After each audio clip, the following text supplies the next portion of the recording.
Alors, passons maintenant au EFM 2023. Donc, نديرو بحال هكا. Alors, بالنسبة ل EFM فيه دو بارتي تhéorie et partie pratique. بالنسبة للبارتي تhéorie على 40, partie pratique على 60. Donc, première partie théorie. Donc, عندنا dossier 1. Citer et définir les principes les principes fondamentaux de la cybersécurité, c'est-à-dire la disponibilité, l'intégrité, la confidentialité. Donc, la confidentialité, assurer que seules les personnes autorisées peuvent accéder aux informations sensibles. Et par exemple, un employé un employé des ressources humaines, un employé ne doit pas voir les données financières de l'entreprise.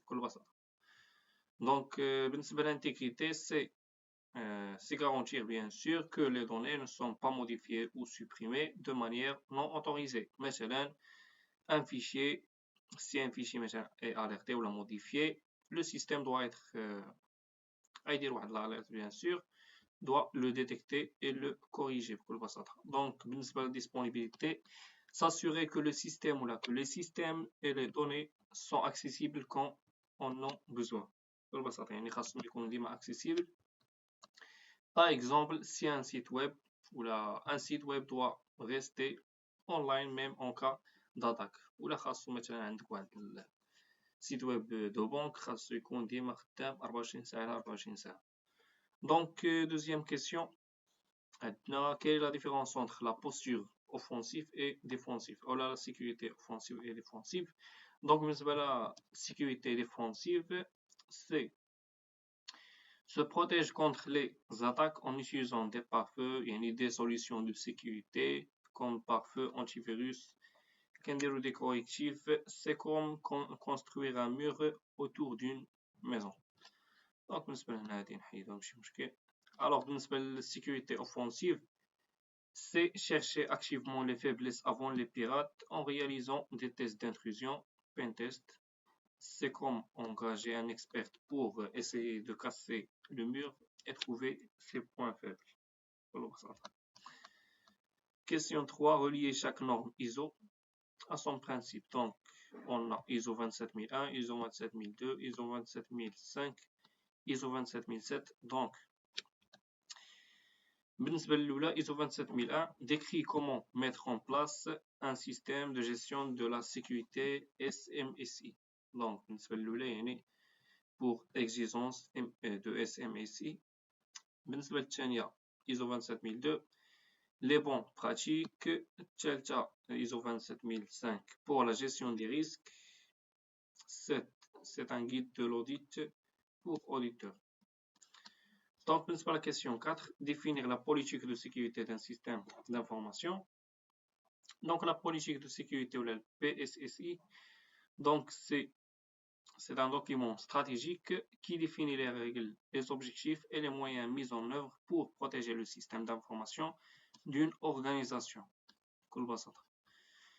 Donc, la question 5, capture CVE. Donc, on a la figure. Donc, H, P, C, T. Donc, c'est l'identifiant de la vulnérabilité ou le numéro CVE, numéro de la vulnérabilité.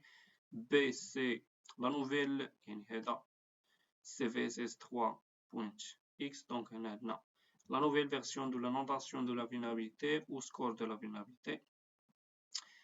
C'est NVDC National Vulnerability Database, la base de données nationale des vulnérabilités, où il y a bien sûr la référence du gouvernement américain.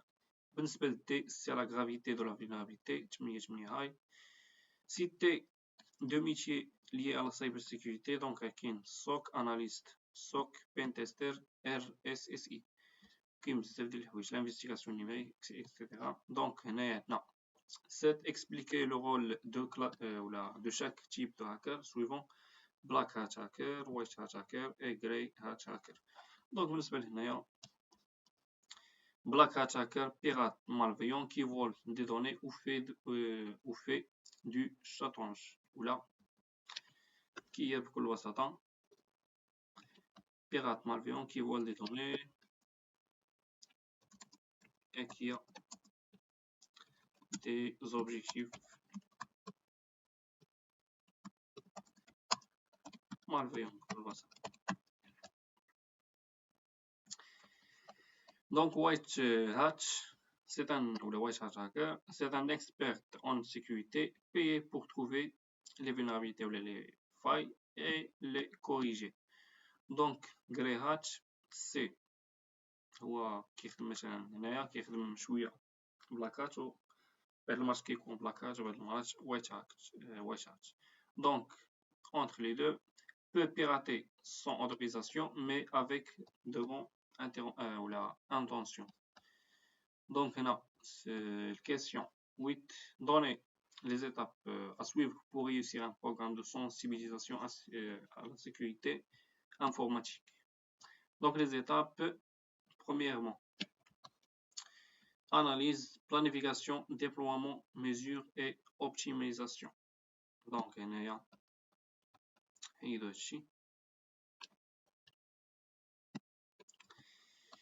alors, citer deux référentiels les plus répandus utilisés pour les durcissements de la sécurité, donc KIN2, KIN 1C et 6.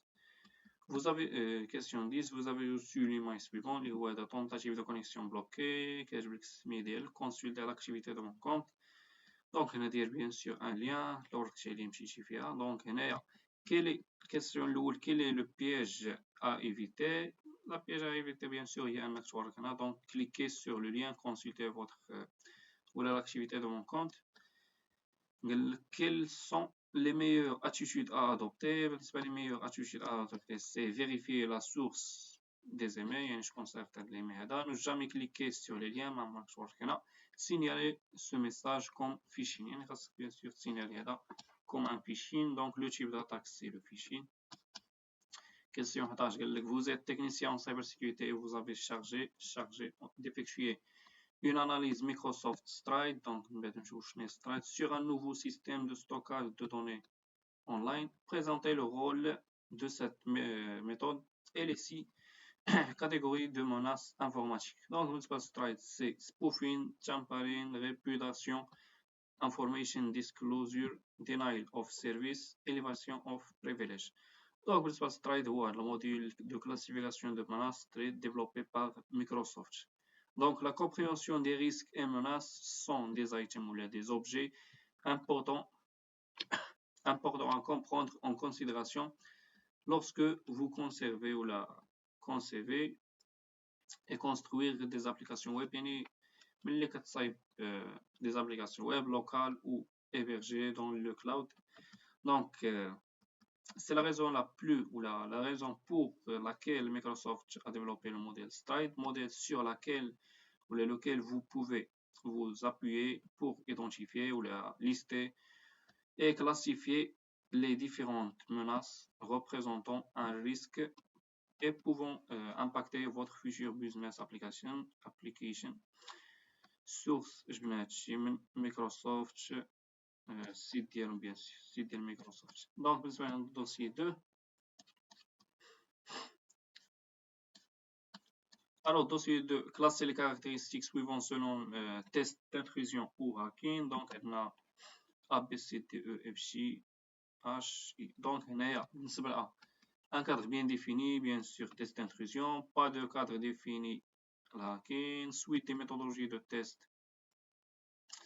c'est le test d'intrusion. Pas de méthodologie, c'est le hacking. Se base sur des standards de gouvernance.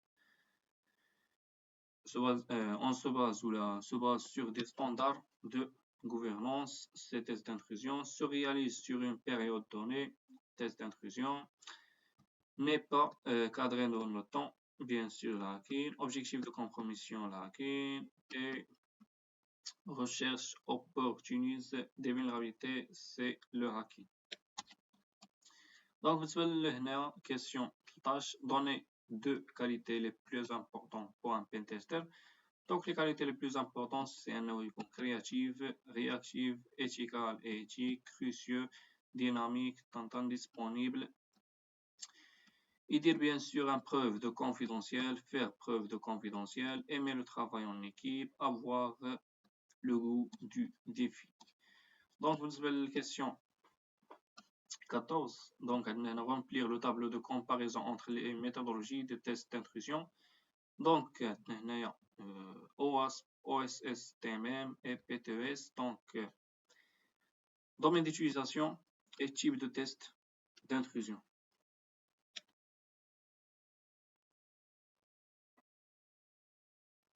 Donc, بالنسبة لهنا عندنا application web, industrie, هنا عندنا domaine d'utilisation كاين application web, industrie, système d'information. Donc, بالنسبة للتست في OWASP bien sûr راك نهضروا على les applications web ولا الموبايل. Donc, غنديرو هنا application web. هنا bien sûr type de test d'intrusion يقدر يكون interne et externe. بالنسبة ل OSS TMM c'est pour l'industrie. عندنا type type de test d'intrusion c'est interne. بالنسبة ل PTES bien sûr كنديرو السيستم d'information يقدر يكون تا هو interne et externe.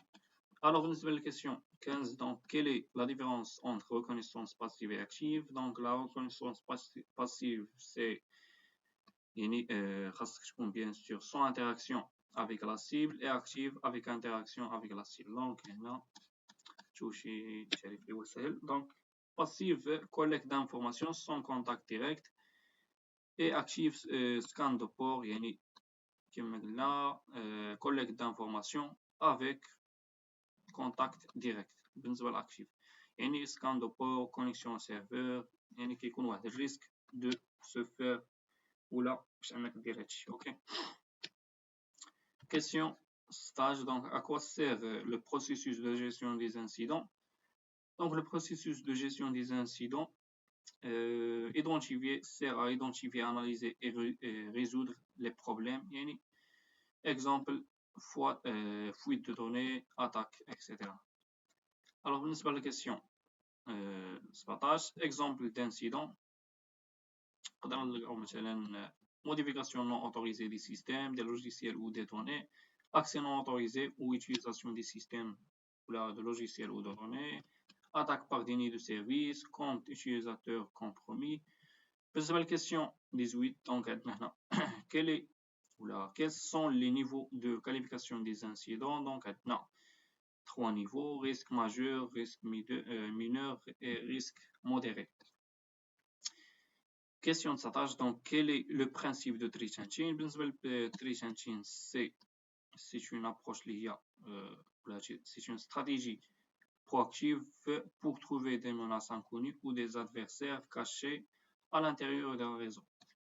Donc بالنسبة ل question 20, quelle est la différence entre la chasse structurée et non structurée de Threat Hunting? Donc la chasse structurée c'est une méthodologie bien sûr qui permet d'utiliser les indicateurs d'attaque IOA et les tactiques et les techniques et les procédures يعني TTP pour déterminer les acteurs de menace. ولكن بالنسبة la chasse non structurée utilise les IOC ou des buts à partir d'un déclencheur ou d'indicateurs de compromission IOC, bien sûr IOC.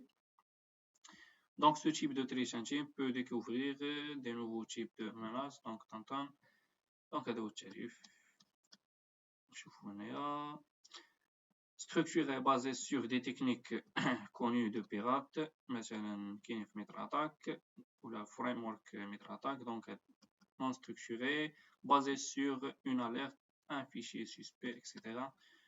بالنسبة للكيسيون 21 قال لك هنا citer deux objectifs du plan de réponse aux incidents. Donc l'objectif protéger les données du client, minimiser les temps d'arrêt des systèmes. Donc بالنسبة لهنا عندنا donner deux exemples des attaques APT. Donc كاينين بزاف ديال les attaques APT. Alors كاين اللي معروف Stuxnet كاين هو الفيروس qui a saboté des centrifugeuses nucléaires. ok. وهنا عندنا FonCyber. بالنسبة ل FonCyber groupe russe qui pirate des gouvernements.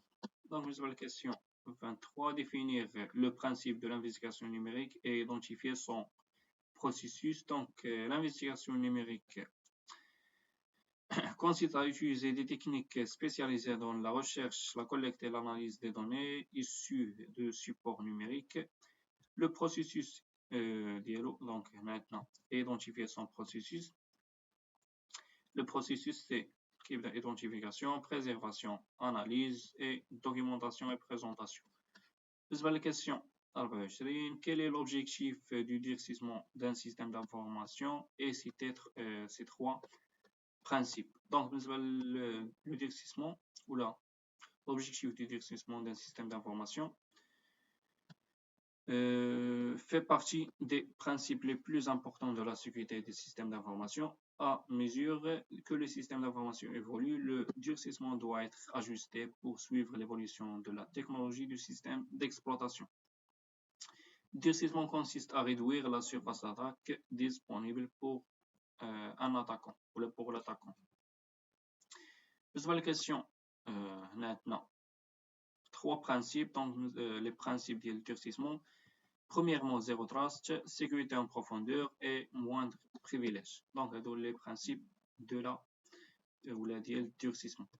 Deuxième question 25. Citer les étapes pour mettre en œuvre un programme TLP. Donc, premièrement, réaliser un inventaire et une évaluation. Classer les données. Établir des politiques de traitement et des correctifs de données. Mettre en œuvre un programme TLP unique et centralisé, éduquer les employés. Donc maintenant on va passer aux parties pratiques, dossier 3, partie 1. Donc là vous serez